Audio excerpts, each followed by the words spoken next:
아멘. 우리는 지난 몇 주 동안 이 다윗의 여정을 함께 걸어왔습니다. 24장에서 이 엔게디 굴에서는 굴에 들어왔던 사울을 살려주고 옷만 살짝 자르고 그것 때문에 양심이 찔려 했던 다윗의 모습을 보았죠. 25장에서는 자기를 영접하지 않고 대접하지 않은 이 나발 때문에 분노하다가 죄를 질 뻔했는데 지혜로운 여인 때문에 그렇게 되진 않았습니다. 그 여인의 이름이 무엇이었죠? 아비가일입니다. 아비가일. 그래서 미국이나 영국 여자들 이름 중에 아비가일도 꽤 있죠. 탁월하고 뛰어나고 지혜롭고 믿음이 있었던 여인이기 때문에 아비가일을 통해서 은혜를 회복했습니다. 그리고 이제 오늘 26장에서 또 한 번의 위기와 승리를 보게 됩니다. 24장과 오늘 26장은 겉으로 보면 비슷합니다. 밀고자들이 사울에게 다윗의 위치를 알립니다. 다윗이 어디 있습니다. 알리죠. 그랬더니 사울이 3,000명의 군사를 이끌고 오늘 추격을 합니다. 다윗은 사울을 죽일 수 있는 완벽한 기회를 또 오늘도 얻게 됩니다. 그런데 죽이지 않습니다. 나중에 이 사실을 알게 된 사울이 감동하고 잘못을 인정합니다. 이렇게 보면 또 비슷한 내용이 반복되는 것 같잖아요. 근데 단순한 반복이 아닙니다. 24장과 26장 사이에 25장이 있었죠.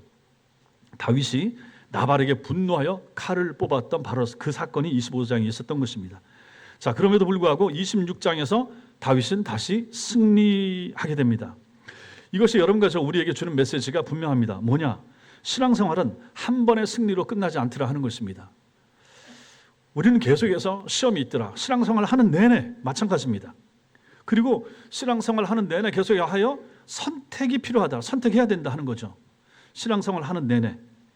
그때마다 반드시 필요한 것이 있다. 무엇인가? 분별하는 믿음입니다. 믿음이 필요한데 분별해야 됩니다. 분별을 잘 해야 되죠. 그렇게 보면 신앙생활에서 분별은 정말 필요하다. 정말 중요하다. 어떤 분별을 해야 될 것인가? 오늘 한 4가지 정도 분별.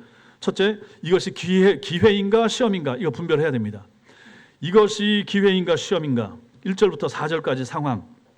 10사람들이 또다시 사울에게 다윗의 위치를 알려줍니다. 밀고 한 거죠. 알게 된 사울이 3,000명 정예 군사 이끌고 또 다윗을 죽이겠다고 쫓아옵니다. 다윗이 정탐꾼을 통해서 사울이 왔다. 죽이려고 확인을 했습니다. 5절부터 7절까지가 이제 극적인 장면이 여기서 나오는데 다윗이 밤에 아비새하고 사울의 진영으로 몰래 들어가서 정탐을 하는 거죠. 가서 보는 거죠. 놀랍게도 들어가는데 전부 다 자고 있는 거예요. 보초도 있을 텐데 다 자고 있어요. 다윗과 아비새가 그래서 어디까지 가는가? 아마 중앙에 있었겠죠. 중앙에 있는 사울 근처까지 갑니다. 곁에까지 갑니다. 곁에까지 가서 봤더니 사울이 창을 머리맡에 땅에 꽂아두고 아브넬과 군사들이 다 주변에 둘러서 다 자고 있는 거예요. 이때 다윗의 부관인 같이 갔던 아비새가 속삭이는 말 8절입니다. 8절 같이 읽겠습니다. 8절 시작. 아비새가 다윗에게 이르되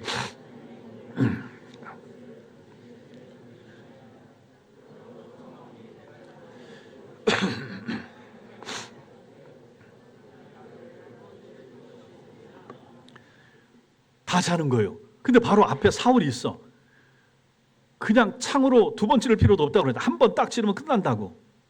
하나님이 주신 기회입니다. 매우 논리적으로 말하는 거죠. 또 다윗이 사울 건드리는 것을 싫어하니까 장군은 나서지 마십시오. 제가 창으로 한 번 딱 찌르면 끝납니다. 그 얘기를 하는 거죠. 그런데 이러한 아비새의 말에 대한 다윗의 반응이 9절부터 11절까지입니다. 시작. 다윗이 아비새에게 이르되 죽이지 말라. 누구든지 손을 들어 여호와의 기름 부음 받은 자를 치면 죄가 없겠느냐 하고 다윗이 또 이르되 여호와께서 살아계심을 두고 맹세하노니 여호와께서 그를 치시리니 혹은 죽을 날이 이르거나 또는 전장에 나가서 망하리라. 내가 손을 들어 여호와의 기름 부음 받은 자를 치는 것을 여호와께서 금하시나니 너는 그의 머리 곁에 있는 창과 물병만 가지고 가자 하고. 다윗은 여기서 분별하고 있습니다. 분별하는 거죠. 기회가 아니라 시험이라고 다윗은 분별을 한 것입니다. 어떻게 분별했는가? 기준이 무엇인가? 말씀으로. 다윗의 기준은 하나님의 말씀이었습니다. 9절에서 말하죠. 누구든지 손을 들어 여호와의 기름 부음 받은 자를 치면 죄가 없겠느냐? 기름 부음 받은 여호와의 종을 치는 것은 하나님의 금하신다. 하나님의 말씀에 출애굽기 있으니까 이걸 딱 기준으로 삼은 거죠. 하나님께서 세우신 권위를 침범할 수가 없다. 분별하는 것입니다. 10절에서 다윗은 더 나아가서 이제 이 사울은 하나님께서 직접 처리하실 것이다. 나나 너가 나설 필요 없다. 하나님이 알아서 하신다. 맡기자. 그리고 우리가 아는 대로 거기 나와 있죠. 사울이 어떻게 죽는가? 맨 마지막 장에 나옵니다. 정말 전쟁터에 나가서 거기서 죽게 되죠. 자기 아들들과 함께 같이 죽잖아요. 하나님께서 처리하신 것입니다. 그리고 12절에서 이제 중요한 해설을 덧붙입니다. 12절 읽겠습니다. 시작. 다윗이 사울의 머리 곁에서 창과 물병을 가지고 떠나가되 아무도 보거나 눈치채지 못하고 깨어있는 사람도 없었으니 이는 여호와께서 그들을 깊이 잠들게 하셨으므로 그들이 다 잠들어 있었기 때문이었더라. 이 사람들이 보초까지 전체가 다 잠들어 있는데 잠들어 있었던 이유가 무엇입니까? 하나님께서 잠자게 한 거예요. 하나님께서 다 재운 거예요. 다윗과 아비새가 옆에 오는데도 불구하고 깨지 못하고 자고 있었던 것은 하나님께서 잠재웠다 하는 것입니다. 그럼 하나님께서 잠재웠다. 이것은 하나님께서 다윗을 시험하시는 거죠. 다윗이 아비새와 함께 사울을 죽이는가 보시는 거죠. 시험인 거죠. 기회인가 시험인가. 아비새는 기회라고 생각했죠.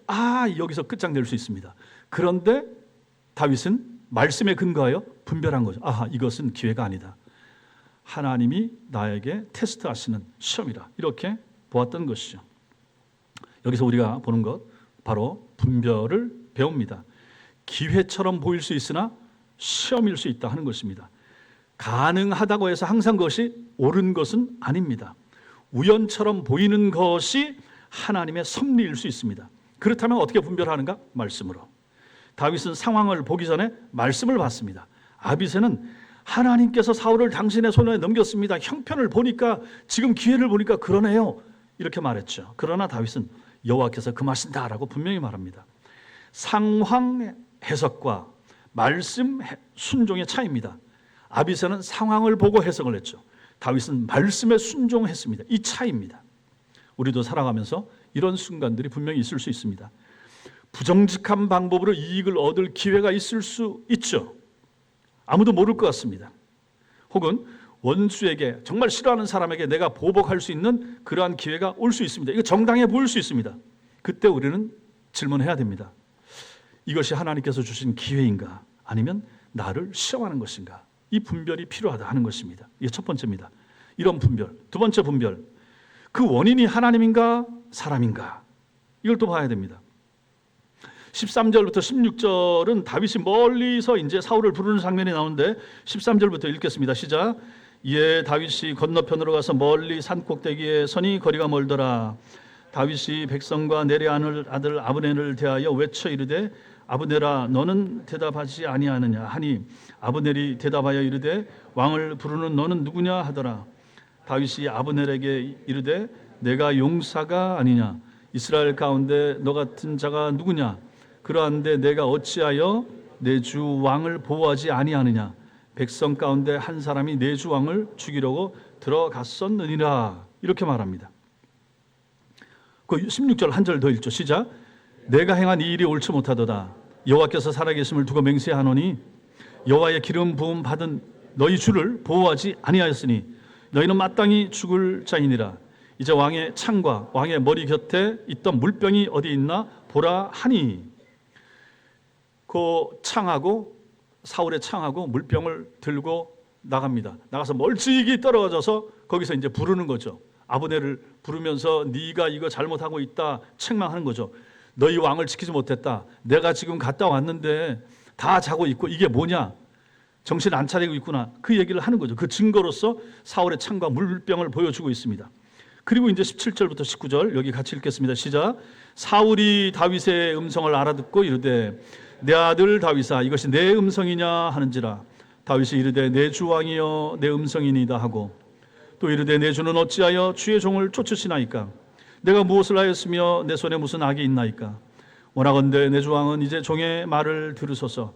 만일 왕을 충동시켜 나를 해하려 하는 이가 여호와시면 여호와께서는 제물을 받으시기를 원하나이다마는 만일 사람들이면 그들이 여호와 앞에 저주를 받으리니 이는 그들이 이르기를 너는 가서 다른 신들을 섬기라 하고 오늘 나를 쫓아내어 여호와의 기업에 참여하지 못하게 함이니이다.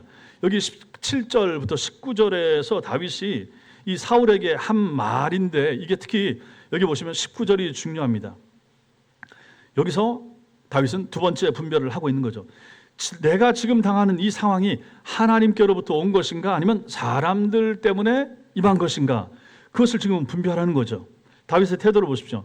만일 하나님께서 자기를 이렇게 쫓기게 하셨다 그러면 난 그거 받아들이겠습니다. 내가 제물 되겠습니다 하는 거죠. 여호와께서는 제물을 받으시길 원합니다. 내가 제물 되겠습니다. 하나님의 뜻이면, 이렇게 말하는 거죠. 자기 뜻에 맞기 때문이 아니라 하나님의 뜻이라면 난 그거 받아들입니다. 이렇게 말하는 것입니다. 그런데 그게 아니고 만약에 사람들이 악한 마음을 가지고 사울을 부추겨서 다윗 죽여야 됩니다. 다윗 죽여야 됩니다. 쫓아가시죠 해서 3,000명 데리고 이렇게 온 것이라면 그들은 하나님의 저주를 받아야 됩니다 라고 단호하게 말하고 있는 것입니다. 여기서 하나님의 주권에 대한 이 다윗의 모습이 잘 드러나는 거죠. 신앙은 이런 것입니다. 본질적으로 하나님의 주권을 믿는 거죠. 하나님께서 원하시는 대로 하실 뿐 아니라 모든 악을 심판하시고 바로 잡으신다 하는 것을 믿는 거죠. 모든 일어나는 일이. 근데 사실 이 현실은 복잡하잖아요. 이게 하나님의 뜻인가 아니면 사람들이 부추겨서 그렇게 되는 것인가, 금방 이게 분별이 잘 안 될 수가 있다 하는 것입니다. 하나님의 뜻인 것 같은데 아닌 것 같기도 하고, 사람들이 자기들 악한 마음 가지고 하는 것 같기도 하고, 분별이 잘 안 될 수도 있다 하는 거죠. 여기서 우리는 이제 중요한 원리를 배웁니다. 악인들이 행하는 그 소행이라고 한다 할지라도 하나님께서 그것을 허용하셨다 그러면 반드시 하나님께서는 그 일을 통해서 이루시는 선한 뜻을 가지고 계시다 하는 것입니다. 악한 사람이 뭘 한다고 해도, 빌라도가 마찬가지죠. 빌라도가 그렇게 팔았는데 악한 사람이 그 일을 하지만 결국은 하나님은 그 일을 통하여 예수 그리스도가 십자가에 못 박히게 하셨다 하는 것입니다. 대제사장과 바리새인들과 종교 지도자들이 예수님을 십자가에 못 박는 이 악한 일이, 이게 참 악한데 그럼에도 불구하고 하나님은 이 악한 일을 사용하여 당신이 정하신 뜻을 완성하고 마시더라 하는 것입니다. 다윗의 마음이 지금 그것입니다. 하나님의 뜻이면 내가 죽을 텐데 만약에 그게 아니고 악한 사람들이, 사울의 신하들이 부추겨가지고 사울한테 다윗 죽여야 됩니다, 저 사람 살아있으면 힘듭니다 라고 해서 이렇게 된다고 해도, 그래서 지금까지 쫓겨오고 했다고 해도 결국은 이 일을 통해서 하나님이 이루실 뜻이 있다라고 하는 것을 다윗은 깨달았다. 그 얘기를 지금 여기서 하고 있는 거죠. 분별. 이러한 분별이 얼마나 중요한가 하는 것을 우리는 보는 것입니다. 우리는 하나님이 나를 사랑하는데, 내가 하나님의 백성인데 왜 신자의 가정에 왜 나한테 이런 일이 있지? 이렇게 생각할 수가 있습니다. 하나님이 어떻게 나한테 이렇게 하실 수가 있어? 이런 마음이 드실 수가 있다 하는 거죠. 지금 다윗도 마찬가지 아닙니까? 사울이 계속 쫓아다니, 내가 하나님 앞에 사무엘을 통해서 기름 부음 받았고 앞으로 왕이 될 텐데 하나님이 왜 이렇게 하시지? 정말 하나님이 나를 사랑하시는 거 맞나? 내가 정말 왕 될 사람 맞아요? 그런 마음이 들지 않겠습니까? 기름 부음 받고도 계속 쫓겨다니잖아요. 죽을 뻔하고 사울이 아니라고 하고 내가 잘못했다고 하고 정신 차리는 거 같았다 또 쫓아오고 이게 벌써 몇 번이나 하는 것입니다. 우리도 마찬가지입니다. 내가 지금 어려움 당한다. 혹시 억울한 일을 당하고 계시는가? 혹시 다른 악한 마음을 가진 사람들 때문에 고통당하는 분이 계시는가 하는 것이죠. 그렇다면 다윗처럼 분별을 하십시오. 다윗처럼. 만일 하나님께서 허락하신 것이라 그러면 하나님의 뜻이 이루어지기를 기도하셔야 됩니다. 지금 내가 좀 힘들어도, 그리고 하나님께서 반드시 선한 뜻을 이루실 것을 믿으셔야 됩니다. 악한 사람을 통하여 악한 일이 내게 이루어진다고 해도 우리는 참아야 되고, 하나님은 우리를 죽이거나 버리거나 망하게 하지 않기 때문에 그런 것입니다. 믿으셔야 되는 거죠. 하나님의 공의가 이루어진다. 악한 사람을 통해서도 마찬가지고, 아니면 하나님의 선한 그 시험 때문에도, 그럼 내가 신앙이 더 견고해지고 더 하나님을 잘 믿는 위치로 올라가게 되고 그렇게 되지 않겠습니까? 지금 다윗처럼. 그러니 그것을 분별하는 것이 필요하다 하는 것입니다. 이 일이, 이 원인이 하나님께로부터 왔는가 아니면 사람들로부터 왔는가, 이것을 분별하는 것이 필요하다. 어느 쪽으로 오든지 간에 하나님의 뜻은 이루어진다. 그리고 나한테 유익이 될 것이다. 내가 지금 당장 내 삶에 불편하고 어렵고 힘들고 고통스러워도 받아들이라 하는 것입니다. 하나님이 우리를 버리지 않기 때문에 그런 것이죠. 다윗이 지금 그것을 고백하는 것입니다. 이러한 분별을 하고 있다. 이게 두 번째 분별입니다. 세 번째 분별, 누구하고 싸우는 싸움인가, 누구와의 싸움인가, 그 분별. 싸움의 대상에 대한 분별이 되는 것입니다. 다윗이 지금 보여주고 있는 태도를 보면 그가 싸우고 있는 상대가 누구인가 우리가 알 수가 있습니다. 다윗의 싸움의 상대가 누구입니까? 보면 한 세 가지 정도로 나오는 거죠. 첫째, 다윗은 누구와 싸우고 있는가? 자기 자신하고 싸우고 있습니다. 자기 자신입니다. 더 정확히 말하면 자기 육신입니다. 육신은 뭡니까? 하나님의 뜻을 거스리는 나의 본성입니다. 내 본성, 옛날의 본성, 예수 믿기 전의 본성. 다윗의 육신은 분명히 말했을 수 있습니다. 다윗 죽여, 사울 죽여, 기회야, 저놈이 나쁜 놈이야, 저 살아있으면 너 끊임없이 쫓겨다닐 거야, 이렇게 말했을 수 있습니다. 다윗도 우리와 똑같죠. 육신을 똑같이 가지고 있죠. 다윗이 늘 옳고 늘 바른 것만 선택하고 그렇지 않잖아요. 나중에 보면 알겠지만은 그 밧세바를 취할 때는 그 육신의 정욕에 져서 넘어갔던 사람 아닙니까? 근데 이 순간에는 지금 다윗은 승리하고 있는 거죠. 승리하고 있는 거죠. 하나님의 말씀에 근거하여 육신과 싸우는 삶을 살고 정말 죽이고 싶은 마음이 있을 수 있었는데 하나님 말씀을 생각하고 하나님의 말씀은 기름 부음 받은 종을 건드리면 안 된다. 이게 있었기 때문에 그 말씀으로 승리를 했다 하는 것입니다. 그래서 그 자기 마음을 다스린 거죠. 잠언 16장 32절 찾아보겠습니다. 여기 요 페이지 표시해놓고 잠언 16장 32절, 시편 뒤에 잠언 16장 32절, 구약성경 929페이지, 잠언 16장 32절 읽겠습니다. 시작.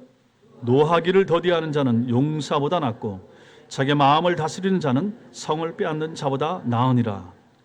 여기 보십시오. 자기의 마음을 다스리는 사람은 성을 빼앗는다. 그럼 이거 얼마나 탁월한 전과를 올린 겁니다. 올린 거예요. 성을 빼앗았다. 이건 공을 크게 세운 거죠. 그런데 이거보다 더 잘한 것, 그게 바로 자기의 마음을 다스리는 것. 자기 마음 다스리는 건 자기 혼자 다스리는 거예요. 근데 성 빼앗는 것은 많은 사람들 보는 앞에 큰 업적을 이룬 거잖아요. 그런데도 잠언서에서 평가하기는 큰 성 빼앗은 것보다 너 마음 하나 다스리는 거, 그게 더 가치 있고 의미 있다. 이 얘기를 여기서 해주고 있는 거죠. 누가 이렇게 했다는 것인가? 다윗입니다. 다윗이 지금 여기서는 자기의 내면을 다스리는 이 내면의 싸움에서 승리하고 있는 것이죠. 평소에 자기를 부인하고 자기 십자가를 지는 훈련이 있을 때 이게 가능하다 하는 것입니다. 다윗은 이런 삶을 살았던 거죠. 여러분과 저도 마찬가지라 하는 것입니다. 분이 올라올 때, 어떤 혈기가 날 때라든지 무슨 일이 있을 때 자기의 마음을 다스릴 수 있는 거, 하나님의 말씀에 근거하여 내가 버럭 해버리면 이거 내 속은 시원할 수 있겠지만 하나님 앞에 죄가 되고 상처 주기도 하고 나중에 내가 후회할 수도 있고, 그게 바로 지난주에 보았던 이 나발을 쳐서 죽이려고 했던 그 마음이 바로 그런 장면 아니겠습니까? 근데 그때는 자기 마음을 다스린 게 아니었죠. 지혜로운 아비가일이 와서 그 말 듣고 정신을 번쩍 들었지만은 어쨌든 여기 이 순간에서는 다윗은 자기 자신과 싸워서 지금 이기고 있다 하는 것입니다. 분별한 거죠. 싸움의 대상 첫 번째는 자기 자신입니다.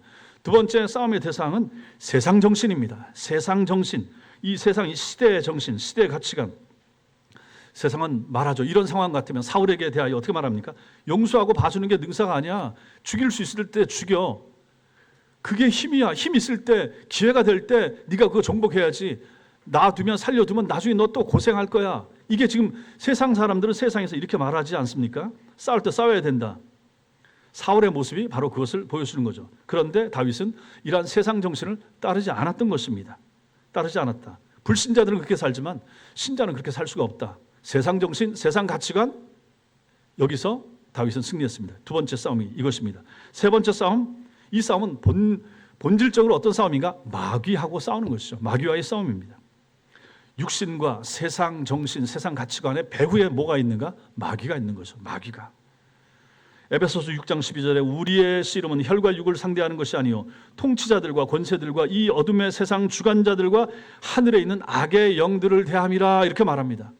결국은 그 본질적으로 배후에 악한 영이 있다. 다윗의 눈에 보이는 사람은 사울입니다. 자기를 괴롭히고 힘들게 하는 것은 사울입니다. 그런데 사울 배후의 실제 싸움의 상대는 누굽니까? 사단입니다. 마귀입니다. 사울을 이기는 것은 어찌 보면 쉬울 수 있습니다. 그러나 정작 싸워야 할 대상은 자기 육신이고 세상 정신이고 그 배후에 있는 마귀입니다. 이 분별이 필요하고 중요한 것입니다. 사람을 봐서는 안 된다. 그 사람 자체를 미워할 필요는 없는 것이에요. 그 사람 뒤에, 사울 뒤에 거듭나지 못한 영혼인 사울 뒤에 사울을 조종하고 있는 더 큰 배후의 힘, 마귀, 사단이 지금 사울을 끊임없이 조종해서 다윗을 죽이게 코너로 몰고 있잖아요. 그걸 볼 수가 있어야 된다. 다윗만 미워하고 다윗만 죽으면 끝난다 하는 게 아니죠. 만약 다윗을 죽였다고 쳐보세요. 또 다른 존재가 다윗의 자리에 서서 또 사울의 자리에 서서 다윗을 괴롭힐 것이라 하는 것입니다.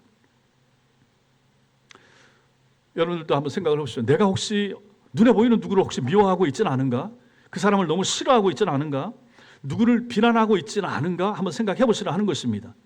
그것은 옳지 못하죠. 왜냐하면 그 사람 배후에 있는 사단 마귀를 못 보고 그 사람을 보기 때문에 그런 것입니다. 그런 악한 마음을 가지고 내가 저거 어떻게 하지 하고 말하면 일단 나는 내 자신과의 싸움에서 지는 것이고, 그 다음에 세상 정신에 나도 휘둘리고 있는 것이고, 그 다음에 그 배후에 있는 마귀와의 싸움에서 지고 있는 상황이 된다 하는 것입니다. 다 지는 거예요. 다 지는 거예요. 이것을 분별할 수 있는 힘이 필요하다 하는 것입니다. 다윗은 이것을 분별을 했던 것이죠. 로마서 12장 14절 너희를 박해하는 자를 축복하라. 축복하고 저주하지 말라. 그러니까 눈에 보이는 사람 자체 원수까지 사랑하라라고 말씀하신 것은 그 원수가 문제가 아니라 그 원수 배후에 있는 마귀가 있기 때문에 그 눈에 보이는 사람은 사실 큰 문제가 아니라라고 주님이 말씀하시는 거죠. 그래서 우리는 이런 말씀을 마음에 받아들이게 되면 사람을 미워하지 않죠. 사람을 이해하게 되죠. 저 사람이 나쁜 게 아니라 저 사람 배후에 있는 마귀가, 사단이 저 사람을 조종해서 나를 공격하고 있기 때문에 이 사람 자체는 사실 미워할 필요가 없는 거죠. 그렇게 되니까 원수까지 사랑하라 하신 그 말씀을 우리는 실천할 수 있게 되는 것입니다. 눈에 보이는 원수로 보이는 그 사람 배후에 있는 악한 정신인 그 마귀의 힘과 마귀가 이게 나쁜 것이지, 요 눈에 보이는 이 사람은 마귀에 의해서 조종당하는 사람이기 때문에 우리가 미워하고 싸워야 될 사람은 그 배후에 있는 마귀지, 눈에 보이는 사람, 원수, 나를 괴롭히는 존재는 사실 우리가 사랑하고 아끼고 기도해 줘야 될 존재 아니겠습니까? 예수께서 자기를 못 박은 사람들을 위해서 기도했고, 스데반이 자기에게 돌을 던지는 사람들을 위해서 기도하면서 하나님 나라 들어가지 않습니까? 이 사람들은 몰라서 지금 저 짓을 하는 건데, 이 사람들 배후에 있는 악한 정신인 마귀, 사단이 이렇게 하는 것이니 하나님 이들을 불쌍히 여겨주세요 하지 않습니까?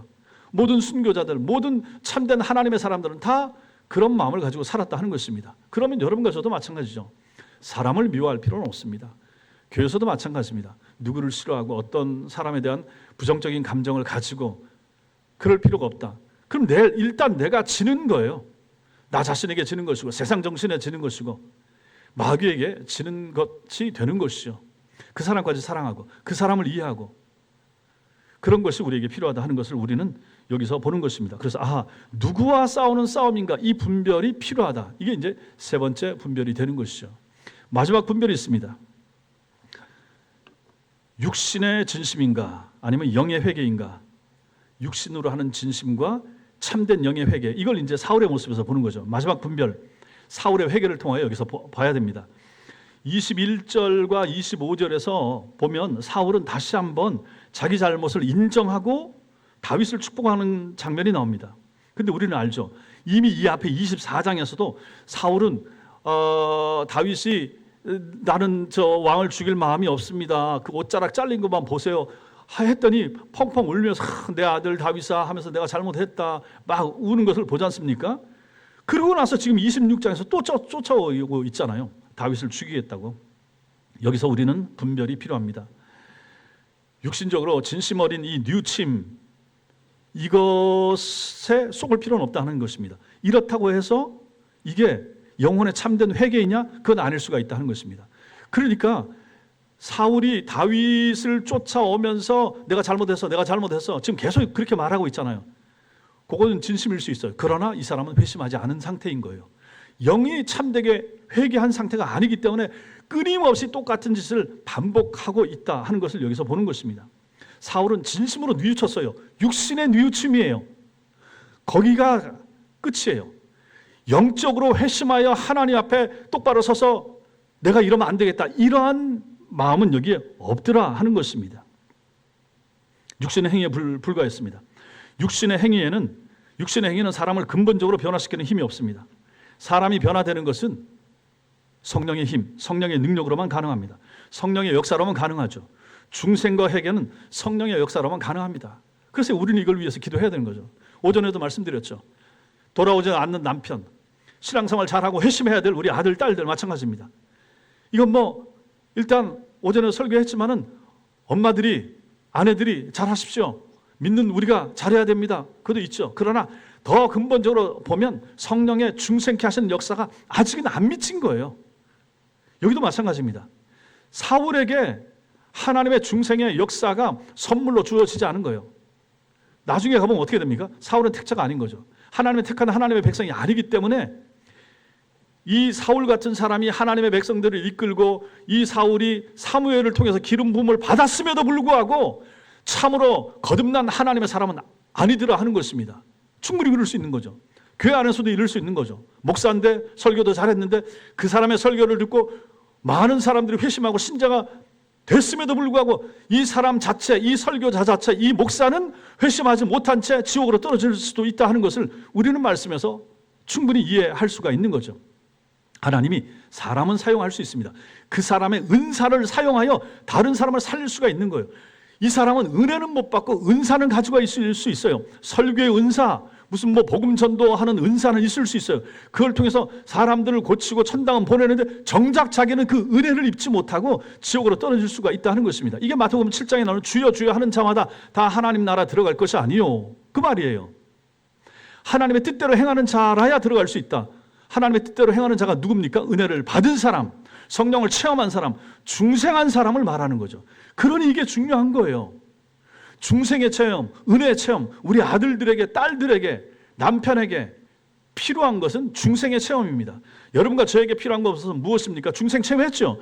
그런 우리에게 필요한 것은 무엇입니까? 성령 충만입니다. 성령 충만, 성령의 지배함을 받는 거죠. 말에 성령의 지배, 행동에 있어서 성령의 지배, 생각과 사고방식에 있어서 성령의 지배, 늘 성령이 이끄시는 대로 행하는 삶이 얼마나 필요하고 중요한가 하는 것이죠. 이것은 저절로 되는 게 아닙니다. 하나님의 은혜가 있어야 되고 우리 마음에 충만에 대한 열망이 있을 때 가능해지는 거죠. 그러니 우리가 하나님 앞에 하나님 도와주세요. 다른 방법이 없는 거예요. 말씀과 기도 외에는 다른 주가 없는 거예요. 말씀과 기도, 말씀 붙잡고 기도하고 기도하면서 하나님의 능력과 하나님의 도우심을 항상 강구해야 되는 거죠. 그래서 강조하는 게 뭐냐? 기도해야 산다. 기도해야 산다. 목회자, 기도해야 하나님이 도와주신다. 숱하게 기도하고 많이 기도하고 그래야 한 영혼이 조금 변화되고 한 영혼이 회심하게 되고 하나님의 역사가 조금 나타나고, 구역장들이 그런 거 좀 깨닫지 않습니까? 전도하기 위해서 애쓰고 하는 분들, 특히 기도 많이 하면서 영혼을 살리기 위해서 중보기도팀 보십시오. 하나님 도대체 우리가 얼마나 하나님이 원하시는 한 영혼을 변화시키기 위한 기도의 총량이 얼마입니까? 한번 물어보십시오. 우리가 도대체 얼마만큼 기도해야 한 영혼이 돌아오겠습니까? 우리가 얼마나 기도해야, 얼마나 긴 시간, 얼마나 오랜 시간, 얼마나 간절히 기도해야 한 영혼 고쳐주시겠습니까? 물어보십시오. 그만큼 기도가 많이 필요하고 중요한 거예요. 적당하게 대충 내가 할 수 있는 범위 내에서 시간 되면 하고 안 하면 말고 이렇게 하는 것은 참 어렵다. 시편 기자가 말하는 것처럼 주의 잔에 내 눈물을 받으세요 말하잖아요. 내 눈물이 주의 잔에, 하나님이 계량하시는 그 저울에 내 눈물이 충만할 만큼 흘려져야, 모아져야, 쌓여져야 하나님의 응답의 역사가 나타나는 거 아니겠습니까? 그러면 우리가 하나님 앞에 많이 엎드려야 되는 것은 특별히 한 영혼을 위하여, 한 영혼의 회심과 그 영혼이 돌아오는 것을 위해서 기도하는 사람이라면 뜨겁게 간절히 많이 기도해야만 된다 하는 것입니다. 오늘 여기 사울은 육신으로는 진심이었습니다. 그러나 영의 회개가 아니었던 것이죠. 회심하지 못한 거예요. 그러니 똑같은 죄와 실수를 계속해서 반복하는 거죠. 다윗은 우리가 아는 대로 한 번 실수를 했습니다. 그러나 철저하게 펑펑 울면서 회개하죠. 그리고 그 징계를 받습니다. 밧세바와의 사이에서 태어난 아이를 하나님이 데려가십니다. 큰 고통을 당하죠. 그러나 이 사람은 진심으로 회개한 사람이고 그것으로 인하여 견고하게 서고 시편 53편처럼 참 진한 그 회개의 시를 숱하게 남기게 되는 거죠. 그래서 빛나는 하나님의 사람으로 끊임없이 우리에게 기억으로 남게 되는 것입니다. 그러나 사울은 그렇지 않았습니다. 육신의 회개, 육신적인 진심, 이건 아무리 많아도 소용없는 거예요. 이걸로 끝이에요. 그리고 버림받는 거예요. 그리고 자식들과 함께 전쟁에서 그대로 죽고 마는 것이죠. 사울과 다윗의 차이는 여기서 그렇게 벌어지는 것입니다. 마음의 중생이 그토록 중요하다 하는 것을 우리는 여기서 보는 것입니다. 가룟 유다도 마찬가지 아니었습니까? 회개했다. 내가 예수 판 거 잘못했다. 그걸로 끝인 거예요. 육신의 진심으로 인한 회개. 그러나 돌이키면서 하나님께 돌이켜서 하나님 앞에 내가 이거 큰 죄를 졌습니다 하고 거듭남 중생에 이르는 회개는 가룟 유다에게 없었던 것이죠. 그런 사람들은 다 멸망으로 가는 것입니다. 그러니 이게 얼마나 중요한가 하는 것을 우리는 오늘 말씀에서 배우는 거죠. 영의 회개, 회심이 그렇게 중요하다 하는 것입니다. 성도 여러분, 회심하면 어떻게 됩니까? 가치에 대한 재평가가 내 속에서 일어나는 거죠. 회심을 하게 되면 여러분들 가운데도 마찬가지입니다. 회심한 사람들은 시간이 회심하지 못한 사람의 시간과 다른 것이죠. 내게 허락하신 하나님이 내게 주신 시간을 가지고 주를 위하여 어떻게 사용할까? 그런 마음이 들잖아요. 성경 읽는 데 시간을 보내고 싶잖아요. 교회에 와서 교회 일을 하는데 아깝다는 생각 안 들잖아요. 아깝다고 생각되는 사람은 교회 안 옵니다. 일 안 합니다. 내가 하나님 앞에 내 몸 들이고 정성 들이고 시간 들이는 거 아깝지 않아요. 전도하는데 동참해요. 다른 일, 교회 청소하는데도 마찬가지로 기꺼이 올 수 있는 사람들은 내게 주어진 시간에 대한 가치가 다르게 내 마음속에 인식되었기 때문에 그 일을 한다는 것입니다. 누가 이렇게 하는가? 회심한 사람은 이렇게 되는 거죠. 회심한 사람과 회심하지 않은 사람 똑같은 24시간이 있어도 여러분과 저처럼 예수 그리스도를 만난 사람은 이 시간을 가지고 하나님께 드리고 주를 위해서 쓰고 하는 일에 일요일 날이라고 하는 주일날 교회 와서 시간 쓰는 일에 대하여 전혀 아깝게 생각하지 않잖아요. 헌금도 마찬가지입니다. 회심한 하나님의 사람은 가치가 달라져. 똑같은 돈 10,000원을 가지고도 하나님 앞에 드리면서도 아깝다고 생각을 안 들죠. 그러나 이런 사람들은 회심하지 않은 사람들 아깝다는 마음이 들 수가 있죠. 그러니 다른 곳에 쓰게 되겠죠. 그러니까 시간에 대한 가치도 달라지죠. 돈에 대한 가치도 달라지죠. 몸을 드리는 것에 대한 가치도 달라지고 아니 왜 교회를 가? 왜 네 힘을 가지고 왜 교회에서 그렇게 써? 이 귀한 시간에 쇼핑하든지 놀러 가든지 하고. 그러나 우리는 그렇지 않고 이러한 날, 이 좋은 날 여기 앉아서 말씀 듣고 하나님을 예배하면서 우리의 몸을 드리고 정성을 드리고 시간을 드리고 마음을 드린다 하는 것이 가치의 평가가 달라지는 거죠. 누가 회심하게 되면 예수 그리스도를 만나게 되면 이렇게 가치가 달라지더라 하는 것입니다. 재능도 마찬가지고 하나님이 내게 주신 재능을 가지고 여러분들이 교회 일하고 기타 치시고 앞에 나와서 찬양하시고 교회 꾸미고 하는 거 이거 다 뭡니까? 하나님이 주신 은사, 탤런트를 가지고 더 가치 있는 곳에 나는 써야지라고 하는 거죠. 그러나 그렇지 못한 사람들은 사용을 안 하겠죠. 이게 바로 회심한 사람, 중생한 사람, 거듭난 사람과 그렇지 못한 사람의 차이가 되는 것입니다. 사랑하는 성도 여러분, 오늘 우리는 다윗을 통해서 분별하는 믿음의 이 4가지 경우를 배웠습니다. 첫째는 기회처럼 보이는 것이 시험일 수도 있다 하는 것이 먼저였습니다. 그래서 말씀으로 분별하라. 이게 기회인가 아니면 시험인가. 둘째, 원인이 사람에게 있는 것 같아도 하나님의 주권을 믿으라. 사람이 그렇게 했다고 해도 하나님이 허락하셔야만 된다. 그러니 하나님의 주권을 믿으라. 우리 장로교 신앙에서 중요한 게 하나님의 주권입니다. 하나님의 통치. 내게 좋은 일도 하나님의 은혜, 하나님의 뜻. 안 좋고 망하고 실패하고 하는 것도 하나님의 주권. 하나님이 하신다. 깨끗하게 인정하라 하는 것입니다. 이게 하나님의 주권 신앙입니다. 셋째, 싸움의 상대는 사람이 아니라 내 육신, 세상 정신, 마귀다. 네 번째, 진심 어린 뉘우침으로 만족하지 말고 참된 영의 회개로 나가야 된다. 회심으로 나가야 된다. 회심해야 된다. 회심하는 걸 봐야 된다. 우리 자녀들도 마찬가지고 그냥 눈에 보이는 거 교회 오고 그냥 잘하는 것만 가지고 얘를 참 신자로 받아주지 말라 하는 것입니다. 진정한 거듭남과 이 영적인 회개의 모습을 봐야 된다. 그때까지 마음의 긴장을 풀지 말고 끊임없이 기도하고 이 수준에 이를 때까지 우리가 도와줘야 된다. 누군가를 전도해도 마찬가지입니다. 전도해서 교회 나오는데도 마찬가지입니다. 교회를 나오는 분도 마찬가지예요. 처음에 좀 열심히 나오고 재밌어 하고 한다. 그거 가지고 다가 아니라 하는 거예요. 진짜는 세례를 받은 이후요. 예수 그리스도를 만난 것에 대한 표, 이게 있어야 됩니다. 세례 아무나 못 줍니다. 세례 교회 열심히 나오고 헌금 많이 한다고 해서 세례 줄 수 있는 게 아닙니다. 회심해야 됩니다. 회심의 증거가 있어야 됩니다. 사람이 마음으로 믿어 의에 이르고 입으로 시인하여 구원에 이른 사람, 제가 확인해야 됩니다. 그리고 우리 장로님들한테 얘기를 하고 이분 세례 줄 수 있습니다 라고 해서 해야 되는 거죠. 그 수준까지 이룰 수 있어야 되는 거죠. 그러니 여러분도 마찬가지고 저도 마찬가지고 교회를 새로 오시고 등록하시고 열심히 하고 막 해서 이 사람 뭘 시킵시다. 이 사람 참 신자인 것 같아요. 이렇게 덜컥 그렇게 인정하지 말라 하는 것입니다. 아닐 수가 있는 거죠. 육신의 모습만 가지고 열심히 할 수 있어요. 재미있으면 열심히 할 수도 있잖아요. 자주 나올 수도 있잖아요. 그것만 가지고 이 사람이 참 신자라라고 우리가 굳이 믿어줄 필요는 없다 하는 것입니다. 그 속을 봐야 됩니다. 속 보는 것은 시간이 걸립니다. 정말로 회심한 사람은 달라지는 거죠. 예배에 대한 태도, 기도하는 거나 찬송에 임하는 거, 옆에 있는 사람들과의 관계, 교회를 사랑하는 마음 다 종합적으로 봐서 평가가 되는 거죠. 그러니 구역장님들이 구역원들을 잘 파악을 하시라, 잘 보시라 하는 것이죠. 무조건 저 사람 신자예요, 회심했어요, 그렇게 볼 필요는 없다 하는 것입니다. 다 그러면 좋지만 안 그럴 수가 있는 거죠. 우리는 그런 분별에 대해서 오늘 이 말씀에서 보는 것입니다. 보십시오. 25절 다윗과 사울의 마지막 만남이 어떻게 끝나고 있는가? 25절 거기 같이 읽겠습니다. 시작. 사울이 다윗에게 이르되 내 아들 다윗아 내게 복이 있을지로다. 내가 큰 일을 행하겠고 반드시 승리를 얻으리라 하니라.